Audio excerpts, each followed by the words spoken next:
Hi everyone, this is your host Prasha and welcome to Her STEM Stories episode number 74. Before we get started, I quickly want to say thank you to our sponsors for Wonder Women in STEM online conference, Xena Workwear for Women. They're our gold sponsors and they design and manufacture stylish steel-toe footwear for women in STEM. This new category of workwear makes a professional statement, helping women express their true personality and feel more confident in any role.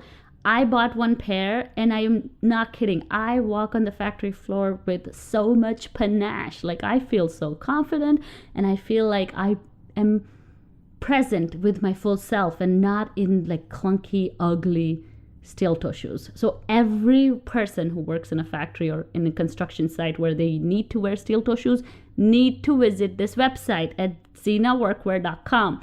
And again, please get these shoes because they're really a game changer. And if you would like to sign up for a conference, make sure you check out the link in the episode notes as well.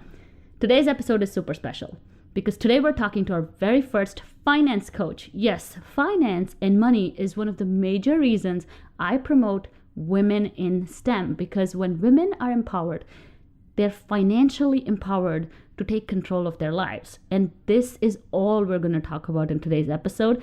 And Tori, who's my favorite Instagrammer, is going to give us amazing tips on how to get better with your money in STEM, in grad school, in any situation that you're in.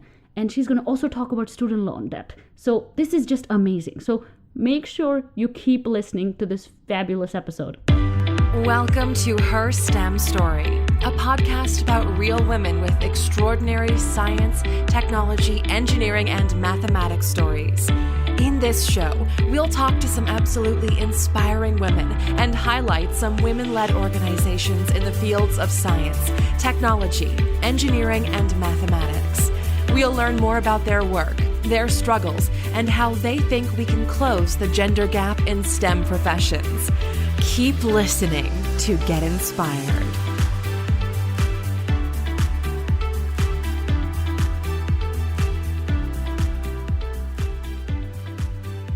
Tori Dunlap is my favorite finance coach because she has personally changed my life, like by her Instagram and her advice. So in the last 6 months, my relationship with my money has completely transformed and I have doubled my savings. I feel better about money. I look at my bank account, and since we recorded this episode, Tori has actually reached her savings goal of $100,000 before turning 26. So she was on the path of making and saving $100,000 before 25, and I think she went just a couple of months over. So, which is still a huge accomplishment that I can't even believe. And she is also the founder of Her First 100K, which gives women actionable resources to reach their first six figures too, which is so great. She is a Plutus Award winner. Her work has been highlighted by none other than Arianna Huffington and landed her on the front pages of Marketwatch, Business Insider, CNBC, Yahoo, and Nasdaq. She's currently leading marketing at Tomorrow, a financial tech company committed to providing every family a free will. Tori is on to some really huge things. Some things in this episode might not be right in terms of the timing because this was again recorded before she saved her $100,000. So please excuse us on that if there are few timeline issues. But other than that, this is a fantastic episode. I really hope you enjoy it and get as much value from it as I get from just following Tori. Hi, Tori. Thank you so much for joining us. Hi, thanks so much for having me. You have this amazing Instagram account and the work that you're doing with teaching women how to save $100,000 before you're 25? Yeah, so I run Her First 100K, which is a money and career platform for women. And my biggest motivation in the world is bridging the wealth and financial inequality gap. So I believe I was put on this earth to fight for financial equality. I am saving $100,000 by the time I'm 25. I'm on track to do that. And so Her First 100K stems from my journey to save $100K. But that $100K can be whatever you need it to be. Debt paid off, invested, saved, first six figures earned, all of that sort of thing. And it's really just to give you a great financial education moving forward so you feel like you can create the life you want with your money. And how old are you? I am 24. I will be 25 in July. And the agreement I've made with myself, as long as I do it the day before my 26th birthday, it still counts. Yes. No, that's awesome. Oh my God. Like when I was 24, I swear to God, I was eating like a $1 McDonald's. I was making like maybe $200 in 2 weeks. And I mean, and then I'm terrible with money. So that's more so like my personal reason to do this is because I am terrible with it. So I want to learn, and so I want to learn and hopefully share with everyone, some tips and tricks that you can suggest as someone who's pursuing this as a side hustle, and also inching towards this huge goal, which I'm 30 and I don't think I'll have 100K even when I'm 40. And, it's incredible. There's a couple of things I like to acknowledge is that I do have a lot of privilege, and with a lot of privilege comes responsibility. So I'm a white cisgendered woman. My parents gave me a really great financial education growing up, and that was something I realized a lot of people didn't have. And that's why I started Her First 100K was, okay, I have a responsibility. I had a financial education that many women were not lucky enough to receive, and I have this responsibility to go out and pass this knowledge along. So, I mean, I've never made more than 75, 80,000 a year. A lot of it comes from privilege, and a lot of it has come from hard work and knowing where to put my money and knowing how to grow it. So I'm excited to pass that knowledge along today. Again, my responsibility with that privilege to go out and make something happen for other women. So it's definitely hard work. It's definitely making really smart decisions. But I also like to acknowledge that I had a head start that a lot of people don't have. Because Americans are also very popular for credit card debt. Yes. And student loans. So so there is more to that. And this country is so much like loan dependent and very much debt dependent that it's crazy. The Albert Einstein quote, compound interest is the eighth wonder of the world. You either like master it and earn money, or it becomes the death of you. It's something like that, where basically if you're on the, if you figure out compound interest, it can grow your money exponentially by investing. And if you don't, you're on the other side of compound interest, which is your debt compounding. I think that a lot of personal finance conversations, especially with more traditional personal finance experts, we're talking Dave Ramsey, Susie Orman, who all have really good things to say, but they are not acknowledging enough that this is not just about people's decisions or lack thereof. It's also about the systemic problems within our economy and our society of not giving resources, especially to minorities, immigrants, LGBTQ. Like there is not enough financial education for Americans to make smart decisions, and then it compounds on the fact that we, in a lot of ways, have a really broken system. So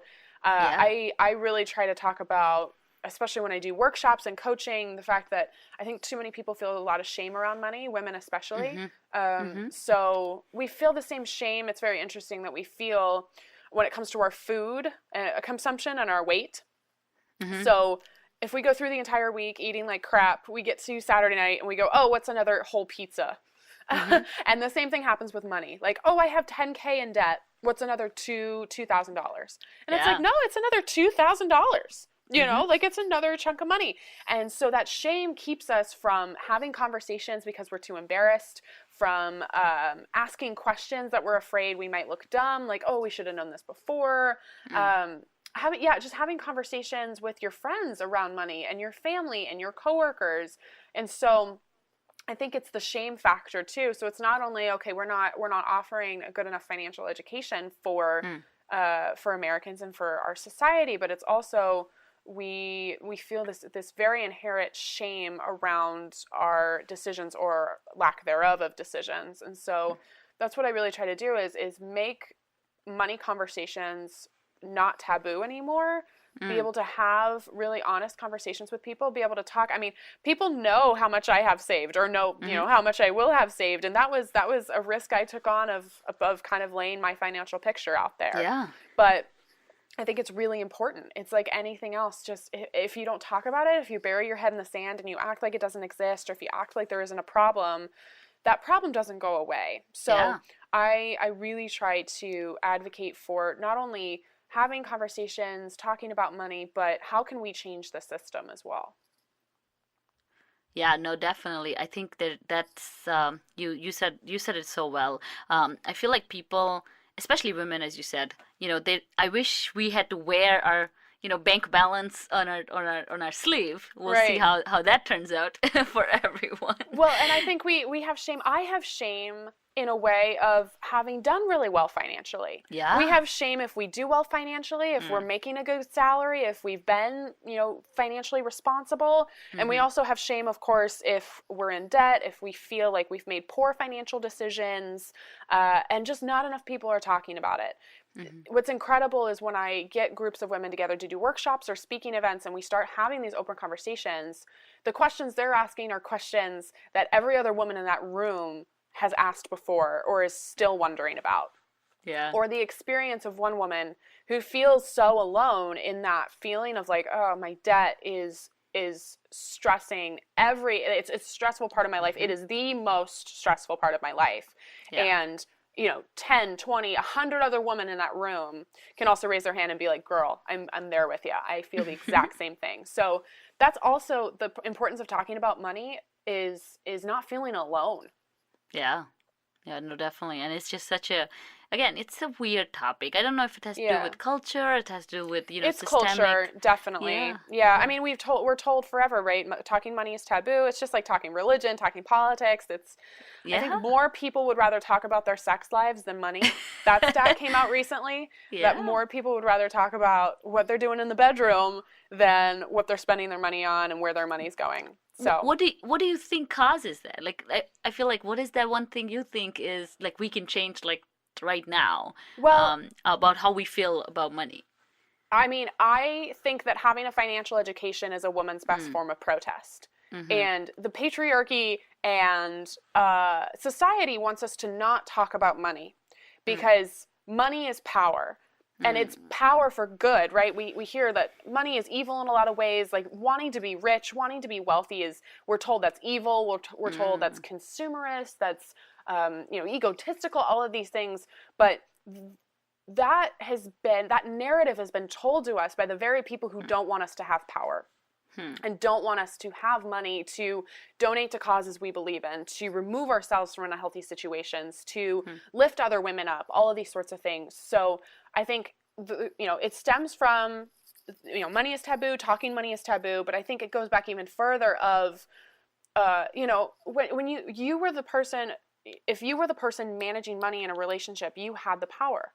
And typically in a heterosexual relationship, that was a man, right? Or in a business or in government, right? All of these things, whether we like it or not, are financial agreements, financial institutions. Like they are all based on money. Yeah. And so the more we hear money is taboo, we shouldn't talk about it, the more that puts women and people of color and LGBTQ people down and further from equality. So I think if you're out there and you're like, I don't feel comfortable talking about this, what I try to push people to do is think like it's not only about your financial situation, but having these conversations has the ability to change literally the makeup of our society and the equality kind of hierarchy we're in right now. So having conversations will not only better your financial life, your life, and the lives of your friends and your family and people around you, but having more conversations is a way to gain equality. Yeah, no, I think that's a great point. I think media has a huge role to play in all this, Totally. right? Like the way they show stereotypes and rich people, and I think it's such an interesting parallel to how women are portrayed in media, and how like just powerful women with money, how they have continuously showed that to be like a wrong thing, right? You can't have it all. Or the person who's like really successful, she has a lot of money, she drives the best car, but she doesn't have a family to go home to, and guess what, she has to like decide, she has to go like the movie The Proposal, right? I mean, it's a fun movie, but it's just like, oh, you have to give up everything to find your soulmate. That is the patriarchy telling you narratives in order to keep you down, right? That is people who are already rich shaming you for wanting to be rich and portraying wealth and having financial independence as something you should not want because it's evil, when really whether they realize it or not, that is narratives that are keeping women, again, minorities, LGBTQ, all of these, people with disabilities, that is keeping them from having equality. Yeah, that's so powerful, and I think it kind of aligns really well with what our show is about, is women in STEM and empowering them and helping them and women in general. Like I mean, I'm just stuck with the name, so so I have to do justice to the name. But in the end, it's about all of us together, STEM or not STEM. I mean, STEM is going to be a field that everyone's going to be working in eventually. I mean, as we head towards AI. I lead marketing for a financial tech startup, so that's I am not from a technology background, but now I work in tech. You work in STEM. So yeah, I'm a STEM woman now. So eventually we're all going to be STEM or STEAM. That's totally. The fact that we're talking right now, we're interacting with technology. So I don't think we can run from technology anymore. No, and we shouldn't. Yeah, no, definitely. No, I think it's a great tool, again, if used wisely. It can bring the world's getting smaller with this for sure. So, I absolutely love how you approach money, and you're so vibrant on social media, and I can hear it in your voice, and it's so awesome. Like your article that came out on Marketwatch, and congratulations on that, and we'll share the link in the episode notes for everyone to go check it out. And I think you got some trolls too, right? You were sharing that on Instagram. Marketwatch's readership tends to skew old white male, and they did not like that I wanted to have a conversation about money and gender. So probably the top 10 comments, and just to give some context, this article has now been read over 500,000 times, probably about 750,000 times, which is bonkers to think about. It's crazy. Because it was Marketwatch, Yahoo, and MSN, and then they've published it, I think republished it about 7 or 8 times. That's awesome. Yeah, it's been incredible. I'm so thankful. But the interesting thing is that there are probably 350 comments just on the article itself, and probably only about 50 of those were positive. So the top 10 comments were all about, why does she have to bring gender into this? Can't we just talk about money? And I'm like, Chad, Steve, Brian, you're all proving my point here. You're literally proving my point of, no, these groups, we need conversations around money. And how it affects us differently. Women, for example, we all know about the pay gap. We all know that's a thing. That gets a lot of press, as it should. But what we don't realize is that there's also an investing gap. So we take less money as women, and we either don't invest at all, or we wait longer to invest. So we take less money, and that grows slower because, again, we're waiting, or we have less money to work with. And then women on average live 7 years longer than men do. So we're expected to take less money, have it grow at a slower rate, and live longer on that money than men. And I'm thinking to myself, how can you not bring that into the conversation? Because that completely changes the rate at which you're saving money, investing money, how aggressive you need to be, just thinking through, how long do I need my money to last? And for minority women, the odds are even worse. For LGBTQ, again, for people with disabilities, for all of these different sorts of people, these groups of people, there are really huge ramifications to not talking about money as it relates to your identity. So that was something that was so interesting to me. And then there was just the classic troll comments of people just assuming they knew about my life. One was so ludicrous because the article talks about, I started my first business at age 9. I owned 15 vending machines by the time I graduated high school. And all the profits went to my college fund. And then I went on to study basically marketing, organizational communication, and theater. And there was this one comment that made absolutely no sense. And it was talking about how, her parents must not have agreed with her college choice and her major choice, and that's why. And it literally made no sense. And so I screenshotted it and sent it to my mom, and I was like, are these your secret feelings? And my mom was great. She's like, we don't bother with those people. Yeah. And I was like, yes, we do not. So I was more scrolling through comments and reading them just to see how crazy they would get. But like I was saying, the top 10, 15 comments all about, like, why does she have to make it a woman's issue? This is not a woman's issue. Can't we just talk about money? And it's like, you're literally, again, Steve, you're proving my point. Like, you're proving my point here, old straight white male. So, yeah. No, it gets crazy, right? I mean, fame comes at a cost. So I guess, fame, the trolls... wow. No, I mean, just going viral. I mean, just going viral in a sense that, no, it's true. Like, people don't realize, like, the responsibility that comes with being vulnerable and sharing, things like that are close to your heart. I mean, it's all, it pays back, but it takes a lot of authenticity to do something like this, where you're passionate and you follow it. And a lot of people, like, just question themselves all their lives that, I shouldn't do this, I shouldn't do that. Yeah. And what will people think? So, I mean, kudos to you for, putting yourself out there and sharing such great insights about money and just our relationship with it, because it's super interesting to see it from this angle of, just how that's creating this socioeconomic injustice and how we can just have this open conversation and kind of empower women in true sense. But I think there's a good chunk of women who are, I'm independent, I'm all these things, but they still don't have their own money.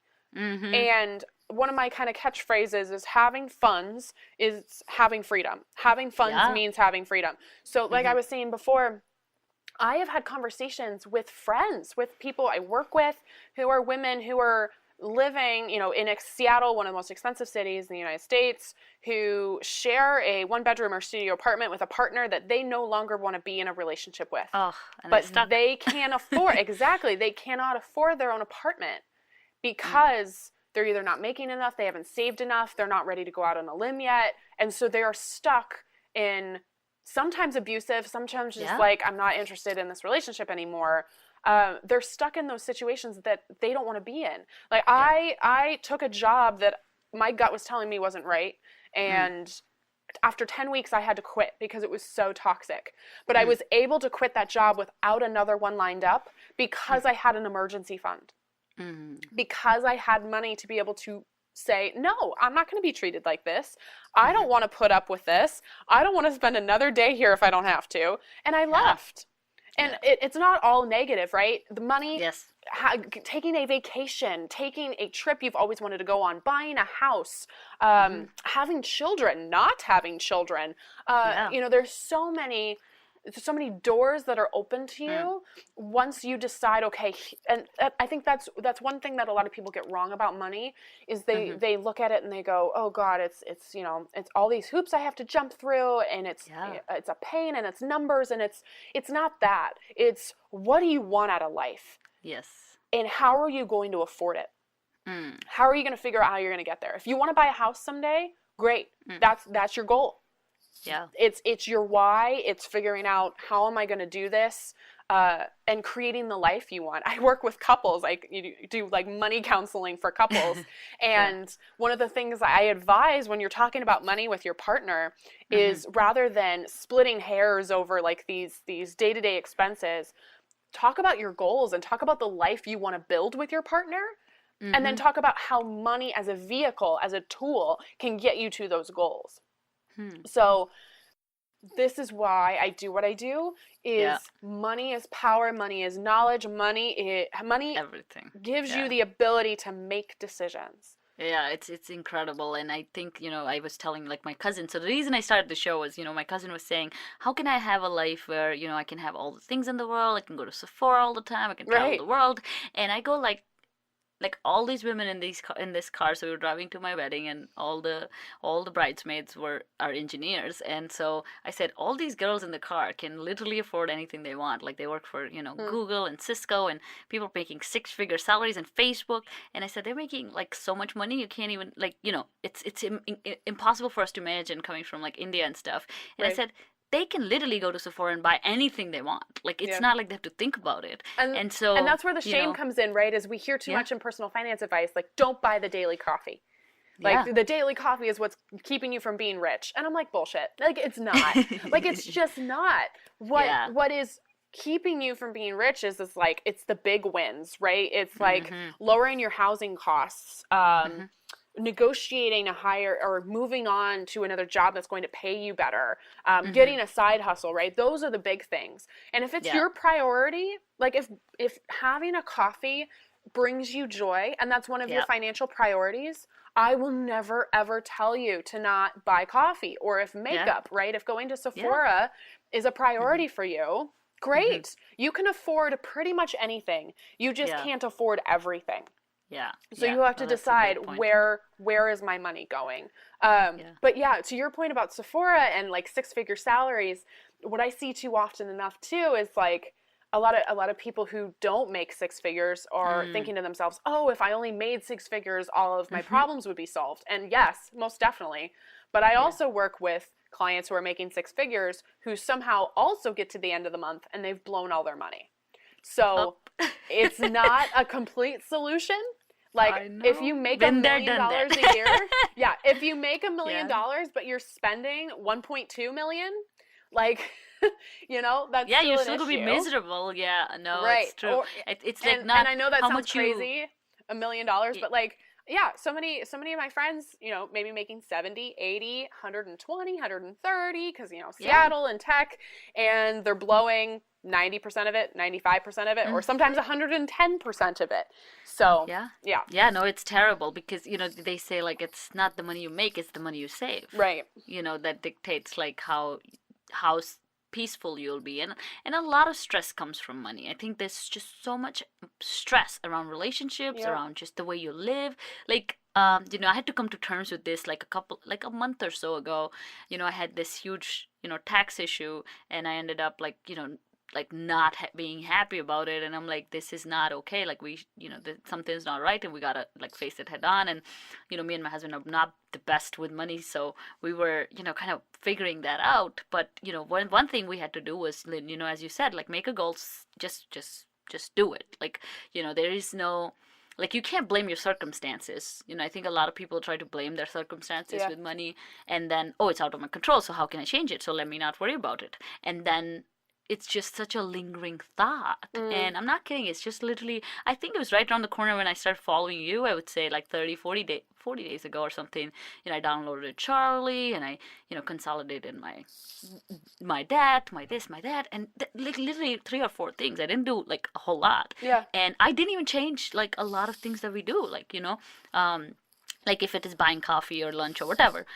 But we just already feel so much lighter. Right. Like, we're not hiding anything. We're not like looking at, you know, we're not hiding from our bank. How many people hide from their bank accounts? Oh, everybody. You know, I mean, I used to hide all the time. It's the ostrich effect. I'm not checking it. Yeah. I'm not checking it, you know. Yep, it's the ostrich effect. Bury your head in the sand, act like it doesn't exist. Yeah. That is the most common thing I get with my clients. Just keep worrying all the time. It's just so, like, it's like, you know, it's a horrible feeling. And, you know, I think I downloaded Charlie after you suggested it, and I saw it at one more place, and I said, you know, I got to download this thing. And it's so awesome, even though, honestly, it's super helpful.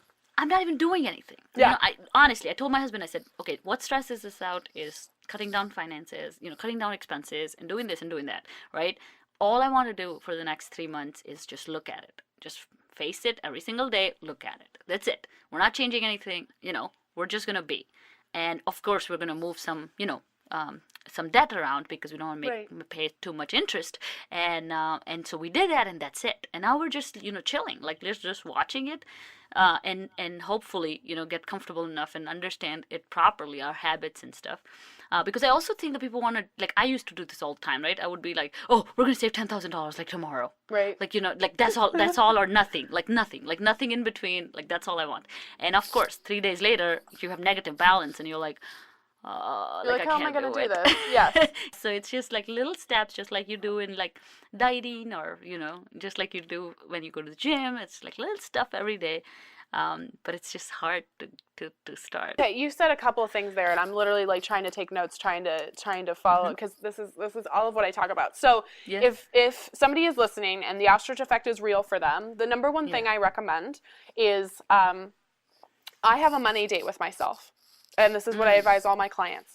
It is non-negotiable. It is a half hour once a month that is on your calendar that, again, non-negotiable. So for me, it's like a half hour on a Sunday.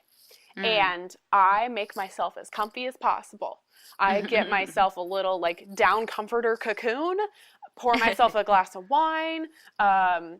For me, like I'm more comfortable with my money now, but for clients who aren't, like I suggest like treating yourself, like make this something you're looking forward to, like getting takeout from your favorite restaurant, something like that. And then deep breath, going into your accounts. Like looking at everything. You're looking at how much debt you have. You're looking at how much you have saved. You're looking at what you spent for the month on credit cards. You're looking at all those things. You're checking your credit score. And you're just looking at everything. You're literally taking your money on a date. And you're saying, "Hey, is this working out? Like how are we feeling? Like where's your head at? Where's my head at? What do I need to change in this relationship to get it to work? And what do you need to start changing to get this relationship to work?" And literally just make yourself as comfy as possible. It's going to be hard, especially if you've never done it before. But like everything's hard. Like what challenge accepted, right? Like when have you ever been afraid of a challenge? Like get in there, get your hands dirty, and just make yourself as comfy as possible. Oh gosh, what else did you say? You said a couple other brilliant things. It's all of what I preach and talk about. Too many people think that saving or investing, it's going to take this lump sum of money. If I don't have $1,000, $5,000, $10,000, I can't start saving. Yeah. Literally, you can start saving. $20 a month is better than nothing. Yep. Like that's fantastic. And it's awesome because I was just telling my husband, I said, you know what? Like I was putting money in Acorns and I mean, just like your subscriptions, you forget, you have subscriptions, you forget. And I forgot that I had it. And so I was looking for my tax documents to file the taxes. And I'm like, wait a minute, like I usually, 1 year I had more money in Acorns. So I got like a dividend, 109 dividend. And I said, let me check if I need that or not. So I opened the account and it's like $650. And I'm like, oh my God, like where did that come from? Like I didn't do this, like, and so like, to your point, like absolutely just starting like extremely small. Automate your savings. Yeah. Take 1%, 2%, 3% of your paycheck, obviously more if you can swing it. Pay yourself first. Have that deposited into an account that is separate from your everyday bank, preferably a high yield savings account online that's going to get you at least 2% interest as opposed to like the 0.04% you're earning at like your everyday bank. And act like it doesn't exist. That's literally what I do. So I don't even budget anymore, technically, because I've saved the amount of money I'm going to save for the month or the paycheck. The first thing I do is save so that I know whatever money is in my checking account is either expenses or then, after I paid my expenses, I get to blow it on whatever I want to blow it on. Yeah. So, and it's like paying the government, right? I mean, you don't skip your taxes. Right. If it's withholding, you don't go fight with your employer like, why did you take my money? And fight with the IRS and you pay them what you owe them. And again, it doesn't have to be this huge lump sum of money. Like it can be 1% of your paycheck. 1% truly is better than not saving at all, because at least, should you have an emergency come up, maybe you have $120 in your bank account. Maybe you have $500 and you can use it as opposed to going into more debt potentially. So emergency fund, number one priority, just start siphoning just a little bit of money into. So do you believe in Dave Ramsey's $1,000 side? Can I go on a rant about Dave Ramsey for a second? I'm going to start this. Am I allowed? Can I cuss? I've already cussed, I think, on this podcast. Oh yeah. I mean, I'll have to edit it, but that's okay. No, go ahead. Then I will be clean. Dave Ramsey is a misogynist. It's been proven by his business practices, the way he runs his business, the kind of comments he says. So I didn't know this until a couple months ago, but in interviews for his company, they require your spouse to come and interview. And if you do not have a spouse, one will be provided for you by a Dave Ramsey employee. No way. Yes. Which I am 99% sure is somehow illegal. He believes being poor is a state of mind. He has tweeted about that. not that it's like an actual systemic problem, but rather if you just think and hope and want it bad enough, that somehow you can become not poor. He has some good advice. Yeah. But I take it, if you have an ounce of respect for me, an ounce of respect for feminist ideals, there are thousands, literally thousands of women, of minorities, of LGBTQ people talking about money and talking about it better than Dave Ramsey is. Yeah. Yeah, no, he's just a big brand. Yeah. So, again, he's helped a lot of people, and I want to fully acknowledge that. A lot of his advice, the actual, like, principled, like, advice, is decent advice. It's good advice. But the package that he ties it up in, he is a misogynist. He is a lot of words that I will not say, but I have very little respect for Dave Ramsey. Yeah, no, I agree. I think it's, you know, some of the literature makes you feel like, back to the point that we said, it makes you feel like ashamed. Completely. Like and the language is like really, really not nice. He is from the kind of older financial expert area, which is, we're going to judge you for your money choices, and that's how we're going to get you to take action. And that's why diets don't work. Like, it's been proven that diets, trying to cut something out of your budget or having somebody yell at you to lose weight or to start exercising, it may work for a bit, but really that's going to lead to trauma that you then have to deal with of feeling terrible about yourself. Yeah. So, And I think that, you know, I think your angle is also like really, like the way you're spreading your message is awesome because, you know, it's young and it's, you know, millennial. Thank you. Yeah, and it's not just me, right? There's so many women out there. I could name 50 right on this podcast if we really wanted to, but there's so many that are doing that. And it's just a beautiful package. It's good on the eye, and you feel better when you read stuff like that, which, you know, again, you don't want, like, one of the advice that I've heard on Dave Ramsey's show is like, have a shitty car. And it's like, why would I have a shitty car? Like, I need to drive this car like 2 hours a day. It's taking me places. I want to be safe. Right. And you don't have to own a Maserati. I mean, if you want to own a Maserati, like, go for it. But like, you need a decent car. Like, you know, like, it's not worth it. Like, at least like as a millennial, at least, you know, I would not trade that luxury of just having a safe car with anything. Like, I just wouldn't, you know, as you said, like, it's important to me, so I'm going to keep it. And I'm going to make the other things work. And, you know, a reliable vehicle. Because if you have a really bad car, then you're paying to fix it up all the time, or then you're going to have to pay for a, you know, new or certified pre-owned car or whatever. You know, it's going to happen to you eventually. I know. Yeah. We could talk about Dave Ramsey all day. I could talk about Dave Ramsey for a very long... He blocked me on Twitter. Did you know that? I think I saw on Instagram. So there is kind of, there's this thing in the personal finance community. It's almost like an award that, like, you're inducted into a society when he blocked you, because, I mean, I took it as a complete compliment of him seeing me and my work as kind of a threat to him. But important. Basically, if you even try to engage in any sort of dialogue, even if you are very respectful and very open, if you try to push back on anything he says, he will block you. And that is beyond the misogynistic. Beyond any of the other stuff. That's just like, okay, if you're not willing to be challenged in your ideas, if you're not willing to have a discourse, if you're just like, no, I'm going to take my ball and go home. And it'd be different, like, if I was, you know, yelling obscenities at him and calling him all the names I wanted to, but I would never actually do that. But it would be different if it was actual abuse. But all of us have been blocked because we've just been like, hey, this doesn't make sense, and here's why. You're really out of line here. And he goes and blocks us. So it was like achievement unlocked. I was like, okay, here we go.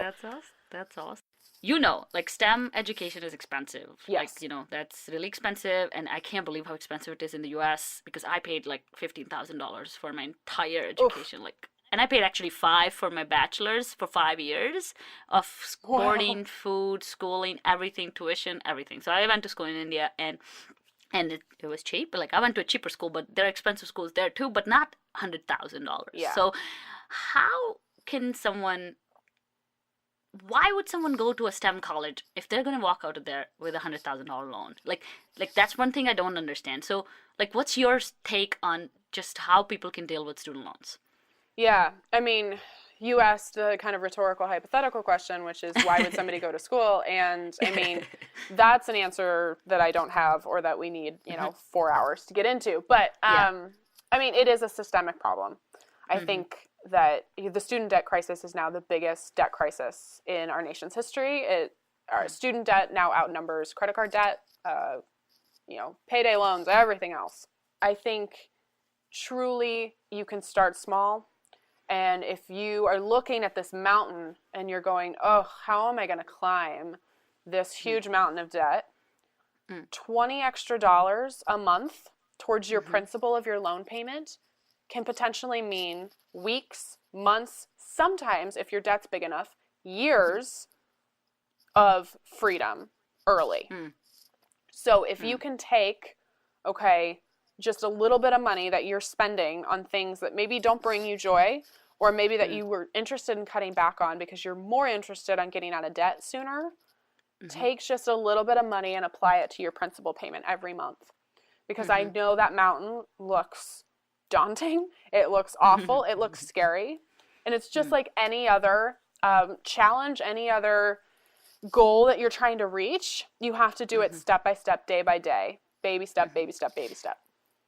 And isn't it interesting? Like, I did this too. Like, STEM is, we're supposed to be really good at math, and we're supposed to be really good at numbers, Right. but we just run from these numbers. And, I feel like if just people were just to do the math, like, I can't tell you, like, I did this with my credit cards. I didn't look at them for like 2-3 years. Yeah. And I finally looked at them, and I could not believe myself. Like the earth, I lost like my footing. I'm like, oh my Right. God, like what the hell? Like I literally just a basic multiplication. So to your point, if someone was to literally just do a math for like their Sunday money date, maybe like just do the math on your student loan, right? Yeah, well, and that's why money dates are so important, is not only to look at your holistic financial picture, but also to keep you motivated. Because, if you're starting in April and you're like, I'm going to pay off, I have my $300 monthly loan payment, and I'm just going to throw an extra $100 at it this month. In May, when you do your money date, you're going to see progress. You're going to see, like I have less debt now, right? Yeah. My debt's gone down. And so then in June, July, August, next year, right, it's also to keep you motivated. It's to get a game plan, but it's also to pat yourself on the back and be like, oh, wow, I'm seeing my financial life change right before my eyes. And it's powering, right? It's emboldening you to be able to say, oh, I have control over this, and I can make these decisions that will change my life, and it's no one else doing it for me. Yeah. So it's so important to not only have these money dates to just get a holistic view and to kind of make a financial plan, but also to keep you going. Tell us if there's one resource that you recommend for people who are dealing with student loans, or if they want to refinance their student loans. Yeah, refinancing is hard. It's truly, you need to talk to an expert on that, because everybody's financial situation is going to be different. I think that's like a general Band-Aid we hear a lot of, like, oh, just refinance, but that does not make sense for everybody. So, I mean, if you can talk to somebody, if you can afford to talk to like a financial advisor, talk to them. There's a lot of just like Googling you can do. Make sure that you're getting your information from trusted sources. My friend who lives in Portland, her handle is the Budgeting Wife, and she and her husband have paid off a ton of student loan debt. There's a bunch of stories out there. All She Saves, Crystal, is a great resource. She's paying off her student debt actively right now. There's a bunch of people in the personal finance community who you can kind of either see yourself in or go on this journey with of paying down debt. And they can not only give you great resources, but keep you motivated. So just Google like student debt payoff blog, and you'll find a ton of resources. So if refinancing is something you think you might be interested in, do your research. It is not for everybody. And as far as keeping yourself motivated, it's just like going to the gym or anything else. Really, all of saving is like that. Like, get a buddy you can talk to about it. maybe somebody else who has student loans, maybe somebody else who's saving for something, and check in with each other. Sometimes money dates happen with your partner or with your friend or with your family member. Have conversations about money to keep your guys motivated and to keep each other in check. It's a lot easier, right, to go to the gym at 7 in the morning if you know your friend's going to be there. You're required to show up. Then go alone. It's the accountability piece. So do the same thing with your money. Yeah, that's awesome. So the second one I have for you is, for the longest time I have, not realized the value of extra income. Yeah. And I kind of want to know from you, like, you had businesses in high school and you did, different things, but I am sure that thing had a huge role to play in, you getting so close to your goal of 100,000 before 25. Yeah, it was one of the biggest things, most definitely. Yeah, so tell us a little bit about that, because I feel like people just don't realize that they can do little things, like absolutely smallest things that they can sell, or they could just sell their time, and they just don't understand the whole importance of it. Yeah, so there's a lot of talk about side hustles for good reason. Yeah. The first thing is just the actual extra income, right? And one of the smart things that I did that I didn't even realize it was this smart at the time was I lived off my 9-to-5 income and saved some of that. And then the rest of my side hustle money, all of it, went immediately into savings. So if you're able to live off your 9-to-5 income, awesome. Save all of your side hustle income. Or the side hustle can kind of fill in the gaps where you're like, okay, my 9-to-5 job isn't cutting it. Your side hustle can be an extra source of income. So just the income there can be so important. But if you have, this extra money you're saving from the side hustle and you're investing that money is growing for you. It's compounding. So if you put $1,000 in and say it makes 10% interest, which is unheard of, but for math's sake, so now it's $1,100. Then the next day you're earning money on the $1,100 as opposed to just the $1,000. So your money is literally making you money while you sleep. So that's why it's really important to not only be saving money, but to also be investing, and side hustle income can help you get there. The other part of side hustles that a lot of people don't talk about is the ability to have a diversification of your income. So should something happen to you, your hours get cut, you get laid off, you get fired, you have to quit an unhealthy job, you have another source of income. Even if it's 20% of your normal income, 40%, maybe it's 70% of your normal income, maybe you're really out there hustling, that's still a really good chunk of money, right? So you have at least a little bit of money to fall back on should something happen. So it's just like diversifying your assets. You hear that a lot of like, try to invest in, real estate and have cash and also invest, which is, that's a whole other thing. But they do that for a reason, right? If one doesn't go well, one sours, you have backup plans. Yeah. The other thing about side hustles is like, even if you don't want to do them for money, I say there's kind of two side hustles. There's one that you do for money, and then there's one that's just a passion project, right? There's a lot of people who just want to do something on the side because, they need to escape their 9-to-5 brain. They need something to fuel them creatively. And ideally, 1 and 2 meet. Like the perfect side hustle, if you can make it work, right, is something that you really enjoy doing and that gives you maybe a break or helps you be a more valuable employee in your 9-to-5.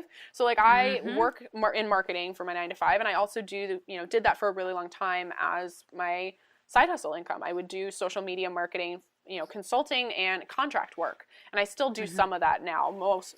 I really don't have time to do that with my money, speaking and coaching, but I was able to leverage those skills into a side hustle. And then all the skills I learned from my side hustle made me a more valuable employee in my 9-to-5. So it was something I enjoyed, but also it was making me money, which was fantastic. Yeah, and I feel like people just don't, so I never had a side hustle, and this is probably the first thing I'm doing on the side, and, I am definitely bringing in income from speaking and stuff like that. Not a lot, as you said, like nothing, and I don't care for it. I do it because I love it. And this is a nonprofit, and I get to raise money for the nonprofit, and it's a great way to like stay engaged with the community and everything. But at the end of the day, I'm developing skills that I take back to work, and I feel like, just like $1 million. Like every day I go in and I'm like, I have something new to share. I just an insight on how I can talk to my colleagues, how I can make the place automatically more diverse just because I'm more, aware of these things. But I think you just said it really well that, if the two can combine, but I feel like people just don't stick with something for long enough, right? Yeah, Like and it's up to you. Like sometimes if you are chasing a passion, you don't have to stick with something if it isn't serving you anymore. Yeah. But it's hard enough to work 40 hours a week. So if you don't love the thing that you're doing, and you're not able to manage that with everything else and with also taking care of yourself, this doesn't get talked about enough. Please do not side hustle. Truly. Like if you're not interested in it at all, and you feel like your mental health and your overall like quality of life is not going to serve a side hustle, don't bother, please, because you are your product, you are your business. Even if you don't run a business, right? You're 9 to 5. You are the person that's getting everything done. And if you are too burnt out to execute and to feel rested, it's not going to be worth it. Yeah, no, I agree. I think you need to be energized by whatever you want to do after work. So like, not depleted, like Mel Robbins says. I love Mel Robbins.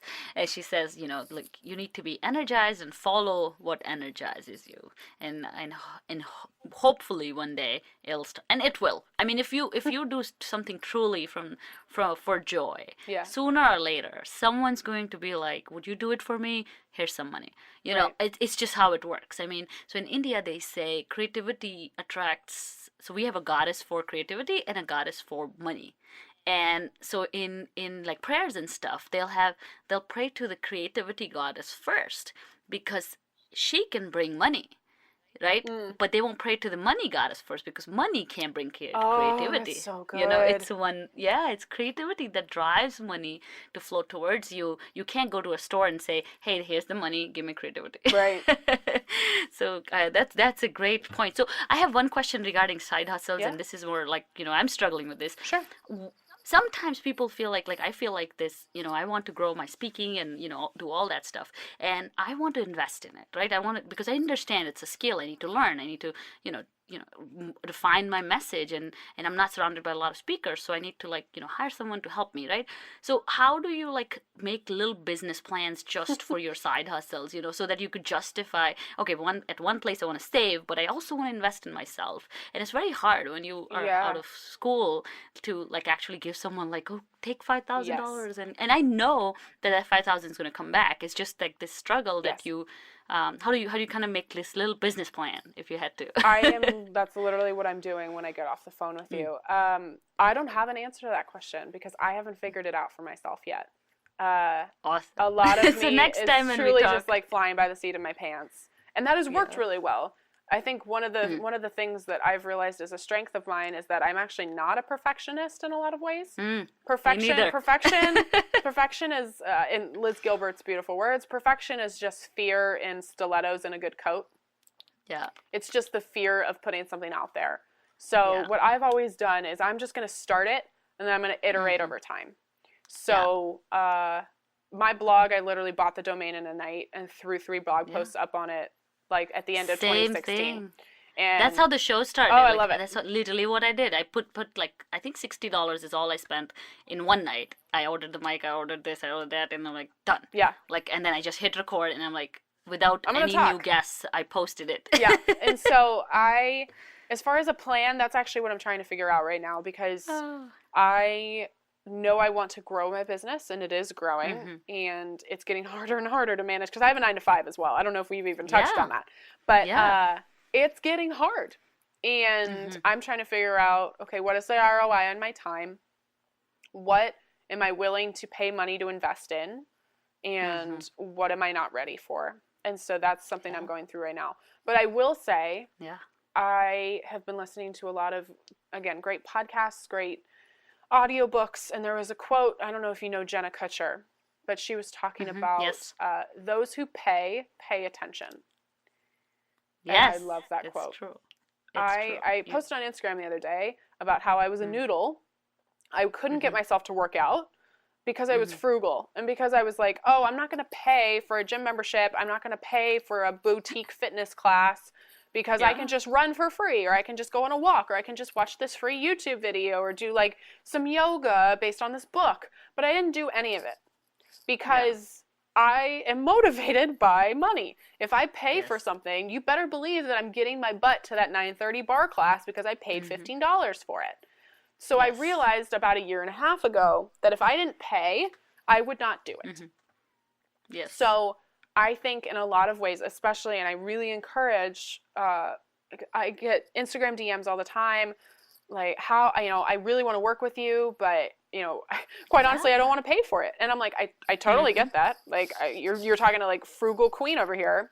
But I promise you that money's going to come back.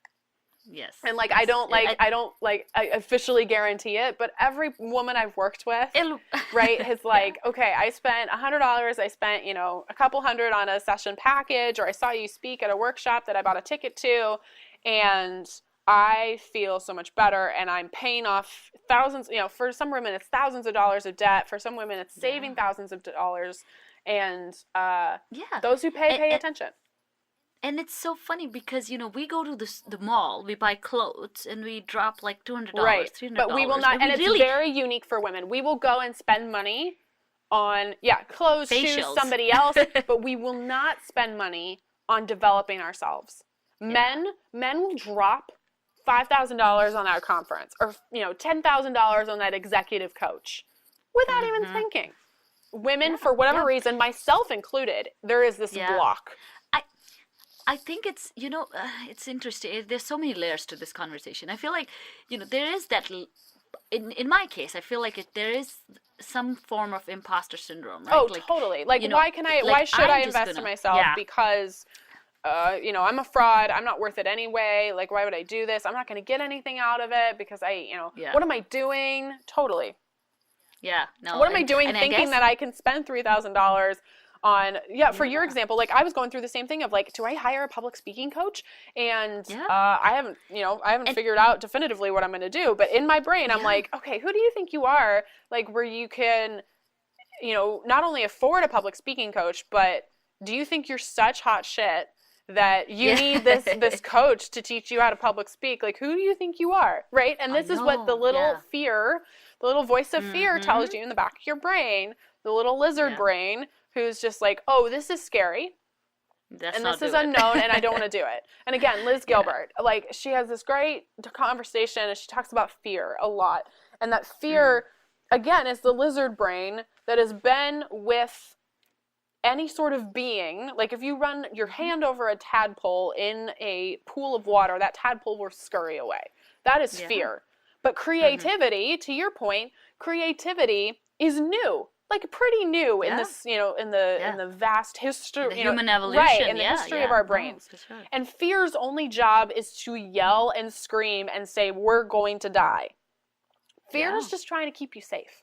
So anytime you're looking at a challenge and you're like, "Ugh, man, I don't want to do this," that is fear going, "I don't know what's going to happen. You might die. I am trying to keep you safe here," right? And that's the conversation it's having. So when you're going, okay, I'm going to invest in money coaching. I'm going to invest in getting a master's degree. I'm going to invest in working with, taking an online course, all of these sorts of things. That little voice you hear, which is imposter syndrome, but it's really fear, right? It's really fear going in the back of your brain saying, you're not worth this. This is really terrifying. Like, what can happen? What if you take this and, like, you realize you didn't learn anything and realize you don't apply yourself after? Then you're going to feel like shit. Like, just... Yeah, it's on and on and on. Allow yourself to feel that, because it will never go away. Yeah. But just say, like, hey, I'm driving this car. You're just going to take a back seat. And Liz Gilbert has this great, again, she's phenomenal. She has this great... I love her. She has this great metaphor when it comes to fear. And she said, anytime I'm starting a creative project... I literally pull out a chair, and set fear in it and talk to it like I would a kid. And I go, hey, we're going on a road trip. I'm really excited to have you along. You will have a seat on this road trip because I know that you won't go away. So I'm giving you a seat. And I know that your only job is to scream and kick and yell that we're going to die. But you do not get to drive. You do not get to control the radio. You do not get to pick the snacks. You do not get to navigate all you get is a seat. Yeah. That's all you get. But at least you're on for the ride because I can't kick you out, right? You will never leave. So all I can do is kindly invite you into my car, treat you with respect, and tell you that I've got this. That's awesome. No, that's wonderful. And I think it's just, one thing, like it actually segues us into our next question that I was going to ask, like you work with Elvis. Yes, Elvis, yeah. Yes. So I know they are big into investment for women. Yes. And I know investment is such a big word that we all fear from. It's like the twin brother of savings, and we all don't want to hear about it because it's for the rich, it's for people who have a lot of money. So tell us a little bit about, how can women start investing their money? Like little things, Sure. like little, takeaways. So back to what we talked about earlier, the investing is scary mantra, along with all of these words like asset allocation and diversification and ETF and mutual fund. These are literally words that are overcomplicated. And my friend Erin from Broke Millennial, she likes to say she has this conspiracy theory, which is really not a conspiracy theory at all, that they make these more complicated so that everyday people won't do them. Yeah. And to talk again about what we talked about earlier, like these are the things that the patriarchy does not want us to understand, because once we understand them, we will have power and we will be one step closer to equality. So a couple of things. Investing we could talk about for a very long time, but there's kind of three things about investing that you have to think about. There's DIY investing, which means you're literally going in and like trading stocks for yourself. You can do these through TD Ameritrade, Charles Schwab, Fidelity, Vanguard, right? These are all companies you've heard of. Robinhood actually is a type 2, and we'll get to that in a second. Oh, okay. Sorry. No, you're good. DIY is literally you're going in there and you're picking stocks. This is, or bonds or whatever. You're picking what you're going to invest in. That for again, I'm not a financial advisor. Let me get that out of the way. But that is probably your best option, because you're not paying additional fees for managing your money or managing what stocks, bonds, etc. Are being chosen. You're doing that yourself. The second one is something you mentioned, which is a robo-advisor.